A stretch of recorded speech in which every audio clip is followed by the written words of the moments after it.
नमः पार्वती पतिये हर हर। जनपद पीलीभीत की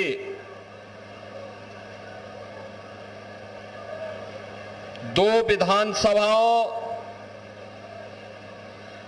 बीसलपुर और बरखेड़ा के परियोजनाओं के लोकार्पण और शिलान्यास के साथ ही 2500 परिवारों को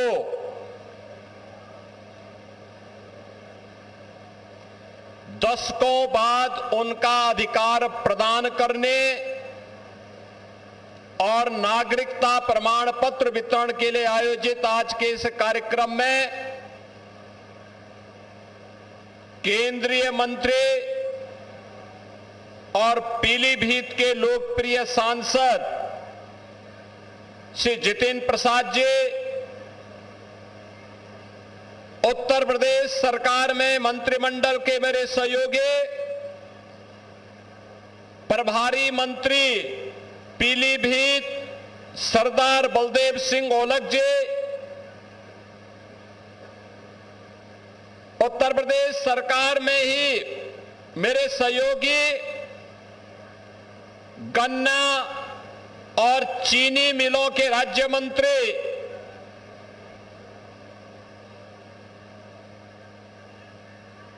पीलीभीत के लोकप्रिय विधायक श्री संजय सिंह गंगवार जी, हमारे लोकप्रिय विधायक बरखेड़ा स्वामी प्रवक्तानंद जी, लोकप्रिय विधायक बीसलपुर श्री विवेक वर्मा जी, माननीय विधायक पूरणपुर श्री बाबूराम पासवान जी, जिला पंचायत अध्यक्ष श्रीमती दलजीत कौर जी, विधान परिषद सदस्य श्री सुधीर गुप्ता जी, भारतीय जनता पार्टी के जिलाध्यक्ष श्री गोकुल प्रसाद मौर्य जी, सुरेश गंगवार जी, गुलशन आनंद जी, संजीव प्रताप सिंह जी, पूर्व मंत्री विनोद तिवारी जी, पूर्व विधायक किशनलाल राजपूत जी, महिला आयोग की सदस्य श्रीमती पुष्पा पांडे जी, जिला सहकारी बैंक के अध्यक्ष श्री सतपाल गंगवार जी, नगर पालिका परिषद पीलीभीत के अध्यक्ष श्रीमती आस्था अग्रवाल जी, पूरनपुर नगर पालिका परिषद के अध्यक्ष श्री शैलेंद्र गुप्ता जी, हमारे सभी नगर पंचायतों के अध्यक्षगण, ब्लॉक प्रमुखगण और भारी संख्या में उपस्थित जनपद पीलीभीत, बीसलपुर और बरखेड़ा के मेरे सभी बहन और भाइयों, मैं सबसे पहले अपनी प्राकृतिक सौंदर्य, जैव विविधता, विश्व प्रसिद्ध टाइगर रिजर्व के लिए जाने वाला पीलीभीत और कृष्ण कन्हैया की मुरली को भी अपने हुनर से एक नई पहचान दिलाने वाली इस पावन धरा को कोटि कोटि नमन करते हुए आप सभी का मैं हृदय से अभिनंदन करता हूं। मैं आज बधाई देता हूं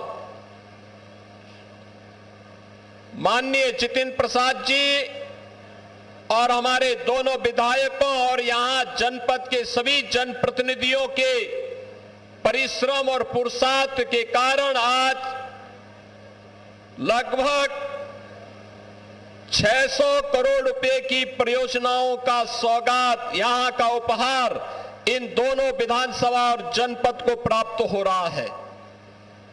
और उससे भी बढ़कर विकास के साथ साथ अपनी विरासत को संरक्षित करने की इच्छा से आए हुए आज से लगभग 56 वर्ष पहले बांग्लादेश से निकाले हुए प्रताड़ित हिंदू, बौद्ध, जैन और सिख को प्रधानमंत्री मोदी जी के विजन के अनुरूप जनपद पीलीभीत में उनको पुनर्वासित करने और नागरिकता प्रदान करने के लिए मैं जिन लोगों को यह सुविधा प्राप्त हो रही है उन सभी को भी मैं हृदय से बधाई देता हूं, अपनी शुभकामनाएं देता हूं। बहनों और भाइयों, इन लोगों के लिए पुनर्जीवन है। अब ये सर्टिफिकेट प्राप्त होने के बाद कोई ताकत इनको निकाल नहीं सकती है, इनको अब पराया नहीं कह सकती है।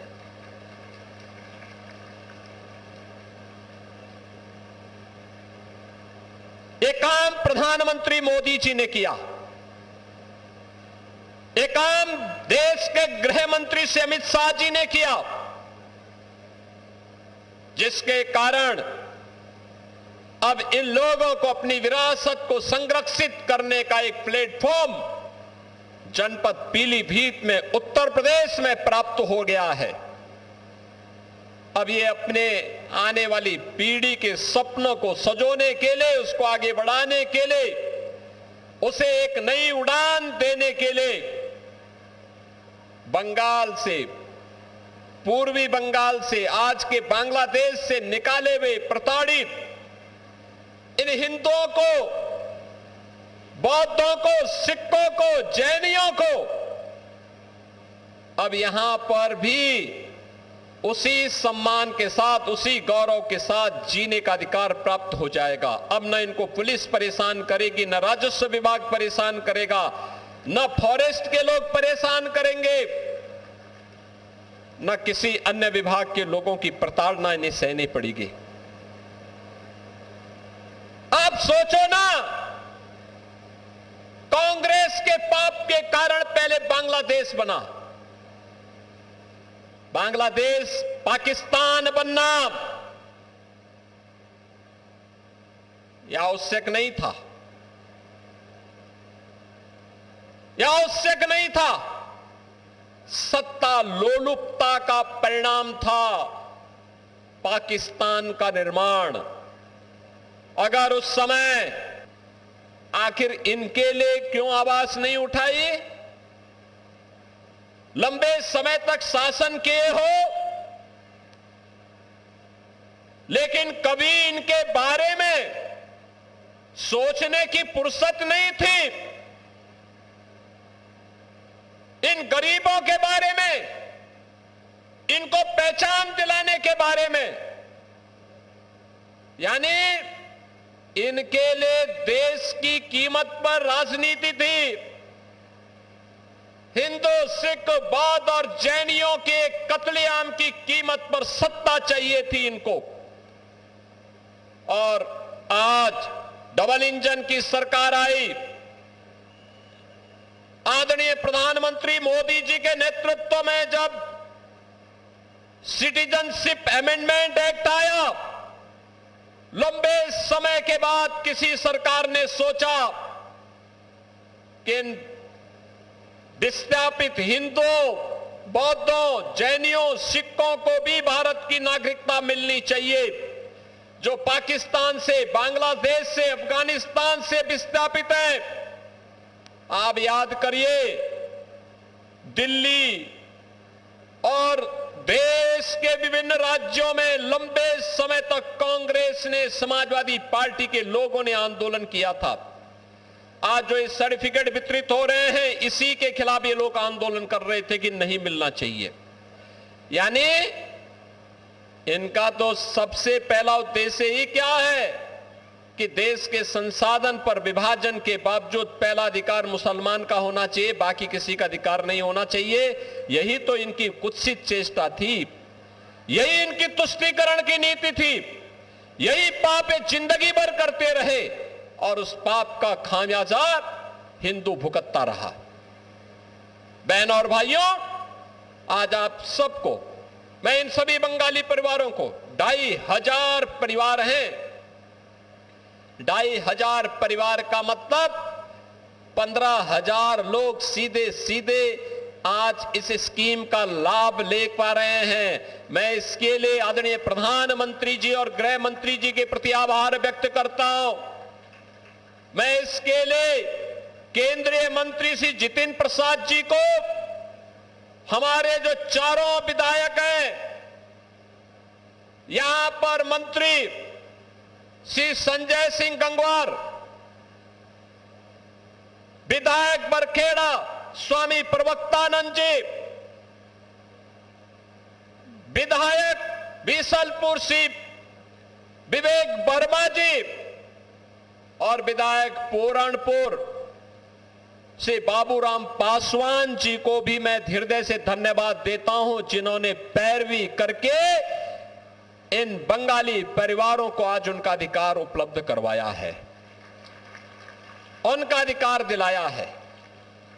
हमारा प्रयास है, प्रदेश के अंदर ऐसे 55,000 परिवार रह रहे थे। पिछले दिनों मैंने बाराबंकी में जाकर के उन्हें नागरिकता दी, उनको जमीनें, पट्टे उपलब्ध करवाए। उसके बाद मैं बिजनौर में गया, वहां पर भी लगभग काफी बड़ी संख्या में हम लोगों ने 3500 परिवारों को अधिकार दिया। आज पीलीभीत में हम लोग इसके प्रथम चरण के कार्य को संपन्न करने जा रहे हैं। अन्य कार्यक्रम भी हमारे अनवरत चल रहे हैं, अभी यह कार्य पूरा नहीं हुआ है। कुछ मामलों में हमें वन विभाग से और भारत सरकार से स्वीकृति का इंतजार है। जैसे ही मिलेगा अन्य परिवारों को भी उनका अधिकार उपलब्ध करवाएंगे, उनका अधिकार उपलब्ध करवाएंगे। अभी रामपुर के अंदर भी काफी बड़ी संख्या में इस कार्रवाई को संपन्न करना है। बहनों और भाइयों, हमने टालने की आदत नहीं की। हमने इन गरीबों की पीड़ा के साथ अपनी संवेदना को जोड़ा। ये संवेदना समाजवादी पार्टी भी जोड़ सकती थी। 4-4 बार प्रदेश में शासन करने का अवसर मिला था, लेकिन ये तब सुनते जब बबुआ को समय पे जगने की आदत हो। 12 बजे सो करके उठेंगे, 2 बजे तक तैयार होंगे, फिर 5 बजे जिम चले जाएंगे, तो गरीब की पीड़ा को सुनने की आदत कहां। उनके लिए विकास तो केवल सिपाही का विकास है। पीलीभीत उनके एजेंडे में नहीं था, पीलीभीत उनके एजेंडे में नहीं था। पीलीभीत एजेंडे में होता, 4 बार सरकार होने पर पीलीभीत में मेडिकल कॉलेज बन गया होता। पीलीभीत की बांसुरी को पहचान मिल गई होती। पीलीभीत और लखीमपुर खीरी को जोड़ने वाला पुल का निर्माण हो गया होता। यहां के टाइगर रिजर्व को वैश्विक मान्यता भी मिल गई होती। इन गरीबों को उनके जमीन का अधिकार और नागरिकता का प्रमाण पत्र तब भी मिल गया होता। फुर्सत नहीं थी, फुर्सत नहीं थी, क्योंकि इनके लिए तो फुर्सत अपने परिवार के अलावा दुनिया के लिए इनके पास कोई फुर्सत है ही नहीं। परिवार तक सीमित रहने वाले लोग समाज का कल्याण नहीं कर सकते, देश का कल्याण नहीं कर सकते। और इसीलिए तो उत्तर प्रदेश की जनता जनार्दन ने इनकी साइकिल को पंचर करके इस लायक बना दिया कि वो चलने ही न पाए। क्योंकि वो साइकिल चलेगी तो दंगा करवाएगी, उपद्रव करवाएगी, कर्फ्यू लगाएगी, गुंडागिर्दी करेगी, बेटी की सुरक्षा में सेंध लगाएगी, व्यापारी के साथ लूटपाट करेगी, गुंडागिर्दी के माध्यम से समाज में सज्जन लोगों का जीना आराम कर देगी। गरीबों की जमीनों पर कब्जा करना, सार्वजनिक जमीनों पर कब्जा करना, जहां आज गौशालाएं बन रही हैं, ये जमीनें पहले 2017 के पहले किसी सपाही ने कब्जा की होंगी जरूर। और जब सरकार आई और हम लोगों ने पहले दिन एक घोषणा की थी कि अगर जमीन कब्जा किए हो तो खाली कर दो, नहीं तो अगले 48 घंटे के बाद जब कार्रवाई शुरू होगी तो 7 पीढ़ियों का भुक्तभोगी होना पड़ेगा। तो बहुत सारे लोगों ने उसी समय सरेंडर कर दिया था कि नहीं साहब आप जमीन ले लीजिए, बकस दो। आप देखते होंगे एक समय था जब माफिया सिर तान करके चलता था, सीना तान करके चलता था, थानों पे कब्जा करता था, तहसीलों में उधमबाजी करते थे, किसी भी गरीब की जमीन पर कब्जा कर लेते थे, विकास की योजना को नहीं पूरा होने देते थे, बेटी और बहनों की इज्जत के साथ खिलवाड़ करते थे, व्यापारियों का जीना हराम करते थे, उद्यम नहीं आने देते थे, नहीं आने देते थे। और अगर कहीं जब दंगे होते थे तो दंगाइयों को मुख्यमंत्री सरकारी जहाज से बुला करके अपने आवास में सम्मान करते थे। यह होता था 2017 के पहले। बहन और भाइयों, अब यूपी में दंगा नहीं होता है, नो दंगा, नो कर्फ्यू, यूपी में अब सब चंगा। यूपी में नो कर्फ्यू नो दंगा, अब यूपी में सब चंगा। अब यूपी में कोई दंगा नहीं, माफिया मुक्त, उपद्रव मुक्त, कर्फ्यू मुक्त। जो माफिया पहले सीना तान करके चलते थे, आज गले में तख्ती लटका करके चलते हैं कि साहब जान बकस दो, बस एक बार अब जान बकस दो, अब आगे हम ठेला लगा करके पेट भर लेंगे, लेकिन कहीं गुंडागिर्दी नहीं करेंगे। हमारी प्रतिबद्धता गरीब के लिए है, हमारी प्रतिबद्धता युवा के लिए है, हमारी प्रतिबद्धता बहन और बेटियों की सुरक्षा के लिए है, हमारी प्रतिबद्धता व्यापारियों की सुरक्षा के लिए है, अन्नदाता किसानों की खुशहाली के लिए है। हमारी प्रतिबद्धता किसी गुंडा माफिया के प्रति नहीं हो सकती है और हम उसको कोई संरक्षण भी न देंगे न देने देंगे। और इसीलिए बहनों और भाइयों, आज आप सबको मैं कहने के लिए आया हूं, ये मेडिकल कॉलेज पहले भी बन सकते थे, विजन नहीं था। गरीब को उपचार की सुविधा मिले, केवल सेफई परिवार का अधिकार था, बाकी किसी और का नहीं। उनको अच्छी सुविधा मिले, बाकी तो 25 करोड़ की जनता जाए भाड़ में उनके लिए, यही करते थे। सब कुछ सेफई। पीलीभीत नहीं, लखीमपुर खीरी नहीं, बरेली नहीं, रामपुर नहीं, मुरादाबाद नहीं, बदायूं नहीं, एक खानदान का कब्जा बरकरार रहे, बाकी और कुछ भी नहीं। और बहनों और भाइयों, इसीलिए आए हैं हम लोग बताने के लिए, यह संभव हुआ है इसलिए क्योंकि आपने अच्छा काम किया, अच्छे प्रतिनिधि चुने। और मैं तो आभारी हूं पीलीभीत वासियों का कि आपने सांसद के रूप में श्री जितिन प्रसाद जी को यहां से चुन करके भेजा। वो केंद्र सरकार में मंत्री हैं। यहां के युवाओं को स्किल डेवलपमेंट के माध्यम से उनके उज्जवल भविष्य के लिए भी कार्यक्रम चला रहे हैं। आपने श्री संजय गंगवार जी को चुना, उत्तर प्रदेश सरकार में गन्ना मंत्री के रूप में काम कर रहे हैं।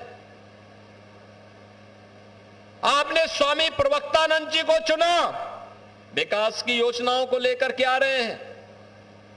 आपने श्री विवेक वर्मा जी को चुना, वे विकास की योजनाओं को लेके आ रहे हैं, आपका अधिकार आपको दिला रहे हैं।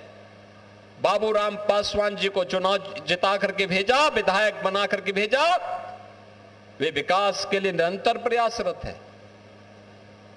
ये सभी लोग जब जीत करके जाते हैं तब मेडिकल कॉलेज आता है, तब पुल आता है, तब सिंगल लेन की सड़क 2 लेन और 4 लेन में बदलती है, और तब जैव विविधता के लिए पीलीभीत जनपद दुनिया के अंदर विख्यात होता है, टूरिज्म बढ़ता है। और बहनों और भाइयों, आज मुझे देख करके अच्छा लगा। मुझे यहां पे जब गरीबों के कल्याण के लिए उन्हें शासन की कल्याणकारी योजनाओं का लाभ जब मैं प्रदान कर रहा था, कितनी खुशी थी उनके चेहरे पर।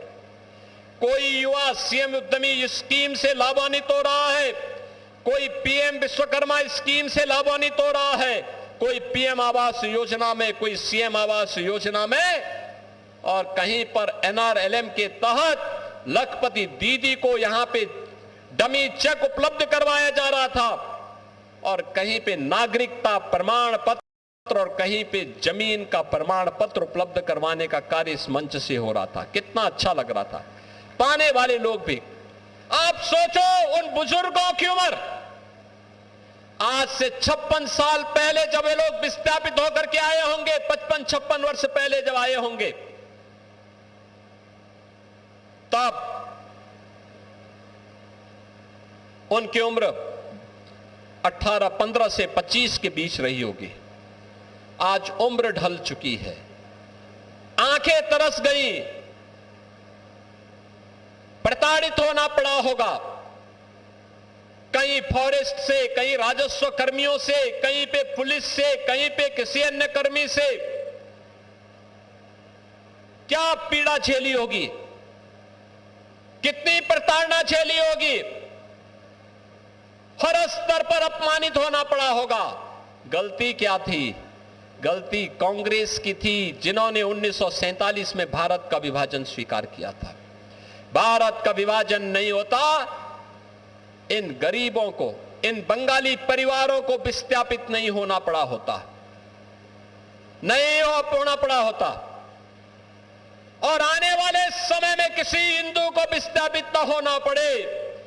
इसके लिए तो उत्तर प्रदेश में अब हम लोग डिफेंस मैन्युफैक्चरिंग कॉरिडोर में प्रधानमंत्री जी के दूरदर्शी विजन को ध्यान में रख करके अब ब्रह्मोस मिसाइल भी बना रहे हैं।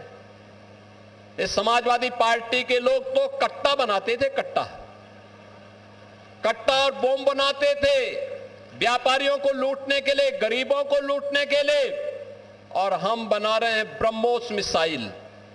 ब्रह्मोस मिसाइल जब दगती है और पाकिस्तान पर छोड़ी जाती है तो पाकिस्तान भी चिल्ला उड़ता है, बाप बाप चिल्ला उठ पड़ता है। यह है पाकिस्तान की नियत। और बहनों और भाइयों, उसी लड़ाई को लड़ने के लिए आज डिफेंस मैन्युफैक्चरिंग कॉरिडोर का एक हब बन रहा है यूपी। अब यूपी के अंदर विकास हो रहा है। एक इकोनॉमिक कॉरिडोर इसी पीलीभीत से होते हुए जा रही है शामली के लिए, गोरखपुर से पीलीभीत होते हुए, मुरादाबाद होते हुए, और ये जाएगी सीधे शामली, और शामली से फिर आगे पानीपत, गोरखपुर से सिलीगुड़ी तक जाएगी। यानी पीलीभीत का व्यक्ति अगर चाहे तो गोरखपुर की तरफ जाना है, चाहे वह शामली या मुरादाबाद की तरफ जाना है, वह इकोनॉमिक कॉरिडोर आपको आसान रास्ता कर देगा, आसान रास्ता। जितने अच्छे मार्ग बनेंगे, जितनी कनेक्टिविटी में गति होगी, उतनी ही तेज प्रगति होगी।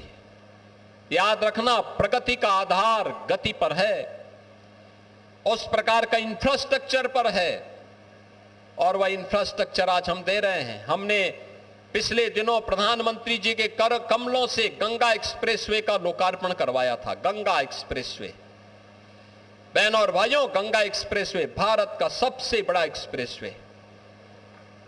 आज जो भी गंगा एक्सप्रेसवे से जाता है, पहले गाजियाबाद से या मेरठ से लखनऊ की दूरी तय करने में समय लगता था 8 घंटे, 6-6.5 घंटे। अब मात्र 4 घंटे में मेरठ से लखनऊ लोग आ जा रहे हैं। मात्र 5 घंटे में मेरठ से प्रयागराज पहुंच जा रहे हैं। यह है गति, और यही गति जब इस प्रकार के वर्ल्ड क्लास इंफ्रास्ट्रक्चर के साथ जुड़ती है तो वही गति प्रगति के साथ जुड़ जाती है। और जब भी इंफ्रास्ट्रक्चर नहीं होता है, अच्छा इंफ्रास्ट्रक्चर, अच्छी रोडें नहीं होती हैं, अच्छे एयरपोर्ट नहीं होते हैं, रेलवे की अच्छी सुविधा नहीं होती है, तो तब अर्थव्यवस्था की दुर्गति होती है।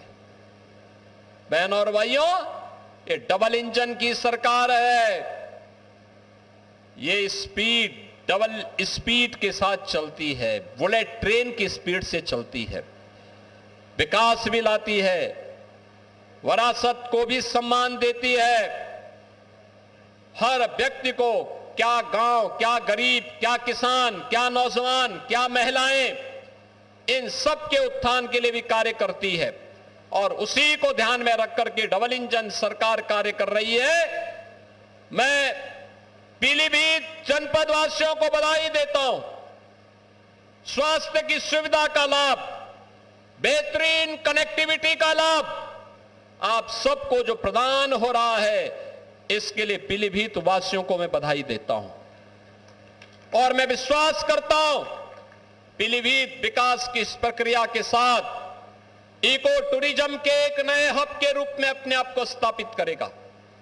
ये डबल इंजन सरकार का पूरा सहयोग आपके साथ में है। हम आपको पूरा सपोर्ट करेंगे, हर प्रकार का सहयोग करेंगे। आपसे केवल एक ही विनती है, हमारे इन जनप्रतिनिधियों का और पदाधिकारियों का आप सहयोग करिए। डबल इंजन सरकार पाखड़े विचार करके आपका विकास के लिए पूरा सहयोग करने को तैयार है, हर स्तर पर सहयोग करने को तैयार है। जो भी आप कहेंगे, ये जनप्रतिनिधि जो भी प्रस्ताव रखेंगे, हम उसके लिए पूरी मजबूती के साथ, पूरी प्रतिबद्धता के साथ उसे आगे बढ़ाने का कार्य करेंगे। और आज सबसे ज्यादा खुशी विकास के साथ साथ इन बंगाली परिवारों को मिला उनका अधिकार है। 5 दशक, 5.5 दशक के बाद उनको यह अधिकार प्राप्त हो रहा है। मैं इनको बधाई देता हूं।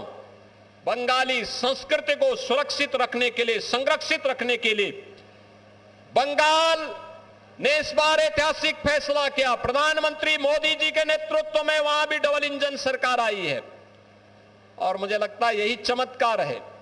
बंगाल में डबल इंजन का कमल खिला, और पीलीभीत में 5 दशक से इंतजार कर रहे बंगाली परिवारों को भी उनका जमीन का अधिकार और उनकी नागरिकता प्रमाण पत्र प्रारंभ हो गया है। इस सब के लिए आपको बधाई, मंगलमय शुभकामनाएं, और विश्वास करता हूं कि आप इस संस्कृति को अक्षुण्य बनाए रखने के लिए कार्य करेंगे।